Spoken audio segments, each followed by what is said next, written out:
World in focus में अब हमारा फोकस रहेगा कोविड-19 पर। ऐसा हम इसलिए कह रहे हैं क्योंकि जिस तरीके से कोविड-19 के केसेस बढ़ रहे हैं वो डराने वाला माहौल पैदा करने लग गए हैं। ऐसा लग रहा है कि कुछ समय की राहत के बाद ये वायरस फिर से पैर पसारने लगा है। दरअसल एशिया के कई देशों में कोविड के मामले लगातार बढ़ रहे हैं, खासकर हांगकांग, सिंगापुर और थाईलैंड में। वहां पर स्थिति काफी ज्यादा टेंस्ड है क्योंकि इन देशों में इन्फेक्टेड पर्सन्स की जो संख्या है उसमें तेजी से इजाफा हो रहा है और अस्पतालों में भर्ती होने वालों की संख्या भी बढ़ रही है। और जहां तक बात भारत की है तो भारत में भी नए मामलों को लेकर चिंता गहराने लगी है। हालांकि चिंता वाली ज्यादा बात नहीं है। विशेषज्ञ मानते हैं कि अगर अभी से सतर्कता नहीं बरती गई तो स्थिति बिगड़ सकती है। तो आइए सिंगापुर, थाईलैंड, हांगकांग, यहाँ पर सिचुएशन किस तरीके की है वो हम GFX टेक्स्ट के माध्यम से आपको बताते हैं। तो इस संदर्भ में सबसे पहले सिंगापुर की बात करेंगे।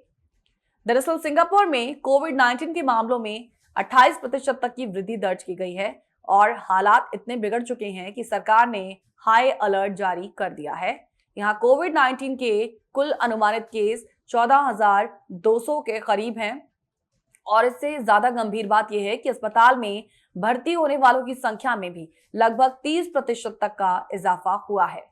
5 मई से 11 मई के बीच सिंगापुर में 25,900 नए केसेस भी सामने आए और इस अवधि में हॉस्पिटल में भर्ती होने वाले मरीजों की औसत यानी कि जो ऑन एन एवरेज डेली की संख्या है वो 181 से बढ़कर 250 हो गई है। अब विशेषज्ञ कहते हैं कि अगले 2 से 4 हफ्तों में ये लहर अपने चरम पर पहुंच सकती है और स्वास्थ्य मंत्री वहां के ओंगे कुंग कहते हैं कि समय के साथ लोगों की इम्यूनिटी कम हो गई है और उन्होंने सभी नागरिकों से टीकाकरण का नया दौर शुरू करने और बूस्टर डोज लेने की अपील की है। सिंगापुर के बाद बात करते हैं हांगकांग की। हांगकांग में कोविड-19 संक्रमण की नई लहर शुरू हो चुकी है। यहां स्थिति लगातार बिगड़ती जा रही है। स्वास्थ्य विभाग के अनुसार मार्च में जहां पॉजिटिविटी रेट 1.7% था, अब ये बढ़कर 11.4% तक आ गया है। अब तक 81 नए मामले सामने आए जिनमें से 30 लोगों की मौत हो चुकी है और स्वास्थ्य अधिकारियों के अनुसार मरने वालों में ज्यादातर बुजुर्ग लोग हैं जिन्हें पहले से कोई ना कोई स्वास्थ्य समस्या थी। ये जो वृद्धि है वो हर्ड इम्यूनिटी के कारण हो रही है और इसका मतलब है कि जब एक जगह रहने वाले अधिकतर लोगों ने वैक्सीन लगवाई हो लेकिन अब उसका असर धीरे धीरे कम हो रहा हो। अब वो कहते हैं कि कोविड-19 एक स्थानीय बीमारी की तरह व्यवहार करने लग गया है जो समय समय पर लौट रहा है। इस बार वायरस का रूप थोड़ा बदला हुआ है और ये पहले से ज्यादा संक्रामक हो चुका है।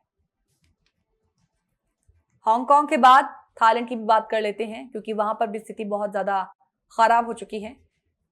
थाईलैंड में कोविड-19 के नए केसेस सामने आए हैं और थाईलैंड के रोग नियंत्रण विभाग के अनुसार पिछले सप्ताह 33,030 नए मामले दर्ज किए गए। इनमें से सिर्फ बैंकॉक में ही 6,000 से ज्यादा केसेस मिले हैं। तो इनमें से 1918 मरीजों को अस्पताल में भर्ती करवाया गया है। 2 लोगों की मौत की भी पुष्टि हुई है।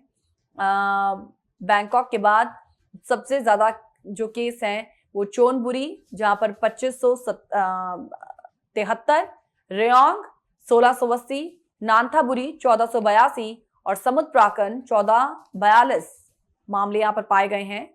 और कोविड के मामले अब 30 से 39 साल की उम्र के लोगों में सबसे ज्यादा मिल रहे हैं जो पहले अपेक्षाकृत सुरक्षित माने जाते थे। लेकिन कोविड-19 के मामले लगातार यहां पर 11 हफ्तों तक तेजी से बढ़ रहे हैं। और भारत की स्थिति यह है कि भारत में भी डर तो बढ़ रहा है। हालांकि भारत में अभी मामलों की संख्या कम जरूर है लेकिन अंतर्राष्ट्रीय स्तर पर जो ट्रेंड दिख रहा है वो चिंताजनक जरूर है और अगर सही समय पर कदम नहीं उठाए गए तो भारत में भी इस नई लहर की चपेट में कुछ बुरी खबर आ सकती है। विशेषज्ञ मानते हैं कि भारत में वैक्सीनेशन का प्रभाव अब कम होने लगा है क्योंकि बूस्टर डोज की जरूरत एक बार फिर बढ़ गई है लेकिन लोग इसमें ढिलाई बरत रहे हैं। अब जिस तरीके से कोरोना वायरस कोविड-19 ये जो वायरस है वो एक समय टिक कर फिर दोबारा वापस आ रहा है, इन सब के पीछे एक सवाल किया जा रहा है कि ऐसा हो क्यों रहा है, कोरोना वापस क्यों आ जाता है, कोरोना लगातार बढ़ क्यों रहा है। इस पर सिंगापुर के स्वास्थ्य अधिकारी कहते हैं कि इस बार देखिए मामलों में बढ़ोतरी का कारण है 2 नए वेरिएंट। 2 नए वेरिएंट्स की वजह से ऐसा हुआ है। 0.7 और NB.1.8, IF.7 और NB.1.8 ये दोनों ही 2024 में सामने आए JN.1 वेरिएंट के वंशज हैं, इंसेस्टर्स हैं। JN.1 वेरिएंट ये क्या था? ये वही वेरिएंट है जिस पर वर्तमान कोविड वैक्सीन बेस्ड है। इन नए वेरिएंट्स की खास बात क्या है? यह है कि ये तेजी से फैलते हैं और पहले से बनी जो इम्यूनिटी है उसको भी चकमा दे सकते हैं। अब विशेषज्ञ इसे लेकर कहते हैं कि बुजुर्गों, जो 65 साल से ऊपर के लोग हैं और जिनकी इम्यूनिटी पहले से कमजोर है, उन्हें ये संक्रमण जो है वो तेजी से पकड़ सकता है। और साथ ही साथ मौसमी बदलाव, सामाजिक मेलजोल और अंतर्राष्ट्रीय यात्रा भी इसके प्रसार को बढ़ावा दे रही है। आप देखें, थाईलैंड में ओमिक्रॉन के एक स्ट्रेन XEC वेरिएंट के कारण मामलों में वृद्धि हुई और इसका कारण संक्रमण अवकाश अवधि 13 अप्रैल से 15 अप्रैल ये इसके बीच में हो सकता है, जिसके दौरान मामलों की संख्या में लगातार वृद्धि हुई है।